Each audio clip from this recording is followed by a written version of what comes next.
मित्रांनो, प्रथम सत्रातील जवळजवळ व्याकरणाच्या बहुतांश प्रकारावर आपण प्रकाश टाकलेला आहे। या व्यतिरिक्त तुम्हाला जर कुठल्या व्याकरणाच्या भागावर जर माहिती हवी असेल तर कमेंट्समध्ये तुम्ही तशा प्रकारचे लिहा, म्हणजे तुम्हाला व्हिडिओ तयार करून पाठवता येईल।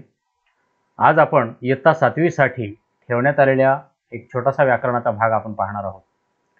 शब्दांच्या जाती ज्या आहेत एकूण 8, त्यापैकी आपण इयत्ता 6वी मध्ये आणि 5वी मध्ये शब्दांच्या 4 जाती शिकलेल्या आहेत। राहिलेल्या उर्वरित 4 ज्या जाती आहेत त्या आपण 7वी मध्ये या अगोदर शिकलेल्या आहेत।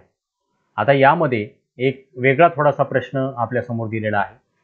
शब्दयोगी अव्यय व क्रियाविशेषण अव्यय यातील फरक आपल्याला सांगावयाचा आहे। याच्यामध्ये 2 गट दिलेले आहेत, गट 1 आणि गट 2। आता हे पाहत असताना आपल्याला पहिल्या गटातील वाक्याची तुलना दुसऱ्या गटातील वाक्याशी करावयाची आहे। त्याच्यामध्ये जे गडद रंगाने दिलेले शब्द आहेत त्यामध्ये नेमका काय संबंध आहे, त्याची जागा नेमकी काय आहे, ते तिथेच का ठेवलं, हे जर आपल्याला समजलं तर मग आपल्याला पटकन या दोघातला संबंध समजतो। पण तत्पूर्वी शब्दयोगी अव्यय म्हणजे काय आणि क्रियाविशेषण अव्यय म्हणजे काय यांच्या व्याख्या आपल्याला माहित असणं अत्यंत महत्त्वाचं आहे। जर हे आपल्याला माहित नसेल तर मग मात्र या प्रश्नाचं उत्तर आपण देऊ शकणार नाही।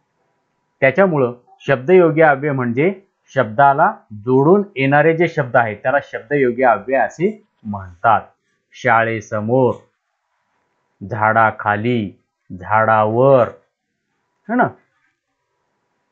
रस्त्याकडे, ही काय आहेत शब्दयोगी अव्यय। क्रियाविशेषण अव्यय झपाझप, पटकन, वर, खाली, ही क्रियाविशेषण अव्यय। क्रियेबद्दल विशेष माहिती सांगणाऱ्या शब्दांना आपण क्रियाविशेषण अव्यय असे म्हणतो। हे तुम्ही शिकलेलं आहे।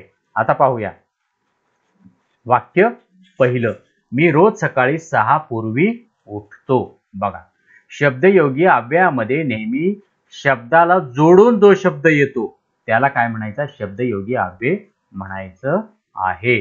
आता 6 पूर्वी म्हणजे हे काय शब्दयोगी अव्यय आहे।